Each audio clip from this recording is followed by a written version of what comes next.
All right, buckle up for a deep dive that's, well, a little bit like a financial thriller, you know? Oh, I like that. Yeah, we're going to explore this claim, and it's pretty wild, even for us, that President Obama secretly moved money, like a lot of money, to fund Obamacare. Wow. We're talking hundreds of billions of dollars. Seriously? Yeah, allegedly taken from Fannie Mae and Freddie Mac. Those big mortgage companies, right? Right, those giants of the mortgage world. Okay, so right off the bat, before we even get into the nitty-gritty of this whole thing, maybe it's good to remind folks just how important Fannie and Freddie are to the housing market. Yeah, definitely. They're kind of like the behind-the-scenes players that keep everything running smoothly. They buy up mortgages from lenders, Okay. and that frees up those lenders to make more loans. Right. So it's all meant to make it easier for people to buy homes. So they're like the oil in the engine of the whole housing market. Yeah, good way to put it. Okay, so we've got these massive mortgage companies, but how does this all connect to Obama and healthcare? Well, that's where our source for this deep dive comes in. It's a segment from The Alex Jones Show featuring economist Dr. Jerome Corsi. Okay. Now, before anyone jumps to any conclusions about Alex Jones, let's focus on the information presented. Corsi's argument is that somewhere between $200 and $260 billion Wow. was taken from investors in Fannie and Freddie Seriously. and then used to prop up Obamacare. $200 billion. Yeah. That's not exactly, spare change. Right. So how does Corsi even come up with a number like that? Well, he claims to have gone deep, like really deep, into the Treasury Department's annual reports, which are basically the government's giant checkbook. Okay. Corsi says he followed the money trail through all those reports and found evidence of these transfers. Oh, wow. He even put together this pretty detailed Excel chart that supposedly maps it all out visually. So imagine like a spreadsheet that's the blueprint for a financial heist, but instead of stealing jewels or something, they're going after healthcare funding. Yeah, kind of like that. But this stuff is so complicated, Oh, yeah. Can someone really just cook up a scheme like this using just Treasury reports? Yeah, that's a really good question. Government accounting can be incredibly complex. It's easy for things to be misinterpreted, sometimes accidentally, sometimes maybe not. It's like trying to put together a puzzle where some of the pieces are missing. And maybe some have been altered too, right? Maybe. Yeah, It gets tricky. it really does. So we've got this economist claiming he found evidence of this massive, financial maneuver. But what does he say Obama's motive was for all of this? Well, Corsi's theory is that Obama wanted to steer America away from homeownership, towards a more European-style system where renting is more common. Oh, okay. He's arguing that by weakening Fannie and Freddie, Obama was essentially sabotaging the mortgage market and making it harder for people to buy homes. So it's like some kind of political chess game.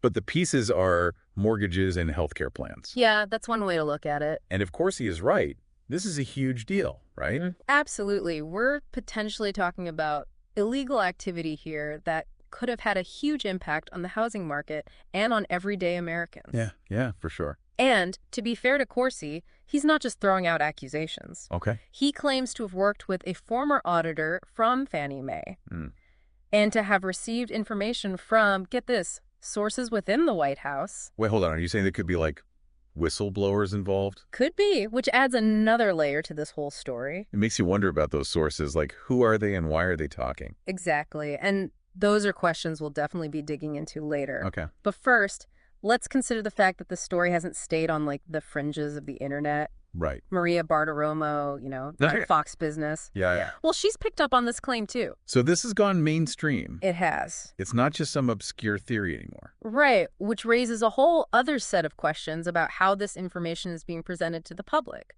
Okay, so far we've got Corsi's accusations, this alleged evidence, these possible motives. But how do we know if any of this is actually true? Well, that's where we come in. Right. We're going to take a closer look at all the evidence Corsi presents and try to figure out how solid his case really is. Okay, let's do it. All right. Let's start with that Excel chart Corsi keeps talking about. Right. The one that supposedly shows the money moving from Fannie and Freddie to Obamacare. Charts and graphs can be incredibly persuasive. They just make things look so clear-cut. Oh, yeah, for sure. But Anyone can make a chart, right? The real question is, what data is it based on? And is it being interpreted accurately? Exactly. Okay, so it's like those infomercials with those before and after pictures. You never really know what happened in between. Right. So what kind of information would even be in these treasury reports? And could someone, like, manipulate that data to fit their story? Oh, yeah. That's a big one. Treasury reports track tons of information.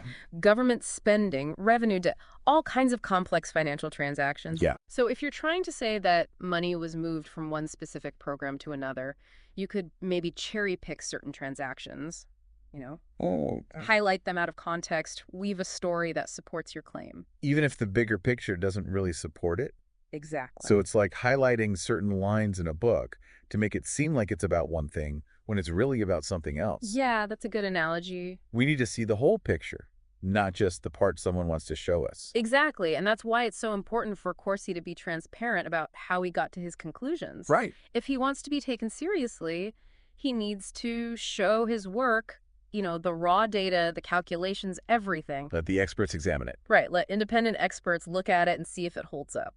It's like showing your work on a math test. Yeah, exactly. Without that kind of transparency, it's tough to move beyond just speculation. Okay, so that makes sense. And this brings us to another really crucial point. With complex financial data like this, you got to be super careful about jumping to conclusions based on just one source. Like, are there other factors that could explain these financial movements Corsi's pointing to? So we need to think about alternative explanations, right? Yes, different ways to interpret the same information. Okay. And remember, this whole claim comes up in this really politically charged environment. Oh, for sure. Accusations are flying everywhere all the time. All the time. It's easy to get caught up in all that, and just jump to conclusions. Yeah. But we need to be super careful about accepting these claims at face value, especially if they confirm what we already believe. Right. It's like that saying, if it sounds too good to be true, it probably is. Or in this case, if it sounds too scandalous. Yeah, exactly. Yeah. We have to be willing to challenge what we think and look for evidence that might contradict our gut reaction.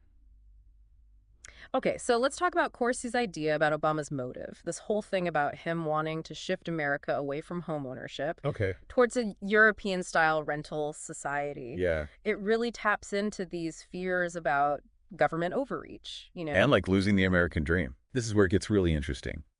I think you've got this clash between different visions of what that American dream even means. Right. For some people, it's all about owning a home. Yeah, that piece of land stability.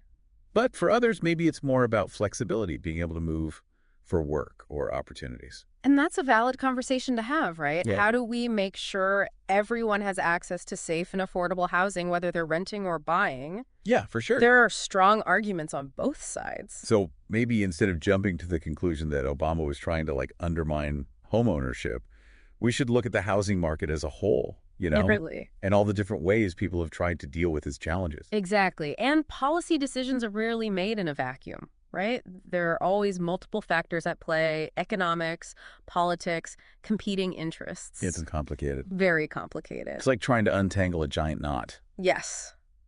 You have to look at all the different strands. Okay, so let's switch gears a bit and talk about Corsi's sources. He says he worked with a former Fannie Mae auditor. Yeah. And got information from some unnamed sources in the White House. Right, and that raises questions about how reliable these sources are and why they're talking. Yeah, are they legitimate whistleblowers? Or do they have something to gain from all this? Exactly. It's like trying to figure out if someone's giving you real insider info or just gossiping. You got to be careful about the source. Absolutely. And without knowing who these people are and what they did, it's hard to judge how credible they are. It's a tough situation, right? Yeah. You want to protect whistleblowers who might be putting themselves at risk. Yeah. But you also need to be sure the information is accurate. Exactly. Okay, and then there's Maria Bartiromo covering this on Fox Business. Right. She's a respected financial journalist. Yeah. And her covering this gives it more weight. Yeah, it's like a seal of approval, right? It can seem that way. If someone like her is taking it seriously, then maybe it's legit. Right, but it also makes you wonder about how this whole thing is being presented to a wider audience. Yeah. Is she just reporting the story, or is she endorsing what Corsi's saying? Right, and how does that affect how people see it? Exactly. It reminds us that the media plays a big role in how we understand complex issues. For sure. The way a story is presented, the language used, It all influences how we take in the information. It's like the difference between reading a news article and watching a dramatic reenactment. Yeah, a good way to put it. Same event, totally different presentation. So we've looked at Corsi's accusations, his evidence, and his potential motives. Yeah. But what does this all mean for the listener, you know? Wow, we've gone deep down this rabbit hole, haven't we? We have lots of twists and turns in this one. Explosive claims, financial data, questions about motives and sources. It's a lot to take in. It really highlights how tough it can be to navigate the world of information, especially when you're dealing with something as complex as government finances. Yeah. It's definitely not light reading, but it's what we do here, right? Try to break it all down. That's right. So where do we go from here? What are some key takeaways for our listeners? Well, I think one of the most important takeaways is that we all need to think critically. Right. We can't just accept information blindly, even if it comes from someone we think we trust. Right. We have to dig deeper, question assumptions, look at different sides of the story. It's like being a detective, right? Yeah. You're following clues, putting the pieces together, but you always got to be looking for things that don't add up. Exactly. And in this case, there are still so many unanswered questions. Yeah. How solid is Corsi's data? Are his interpretations of the Treasury reports accurate? What about his sources? Why are they talking? And how does all this fit into the bigger picture of the housing market and the political climate at the time? Lots to think about. So for our listeners who are trying to make sense of all this, what questions should they be asking themselves? First and foremost, think about the source. Who's making the claim? What's their background? What are their biases? Okay, so consider the source. Then look at the evidence. Is it convincing? Is it all there? Are there missing pieces? Don't forget about those alternative perspectives, right? What are other experts saying about this? Are there different ways to understand what happened? Got it. And finally, think about the implications. If Corsi is right, what does this mean for how we understand government accountability and transparency with money? Those are big questions. They are. And this isn't just about this one case, right? It's about how we make sure that the government is working for us. Exactly. It's about demanding transparency, asking tough questions, and holding our elected officials accountable, no matter what side of the aisle they're on. Well, this deep dive has certainly given us all a lot to chew on. It has, and I think it's a reminder that we all have to be informed and engaged citizens.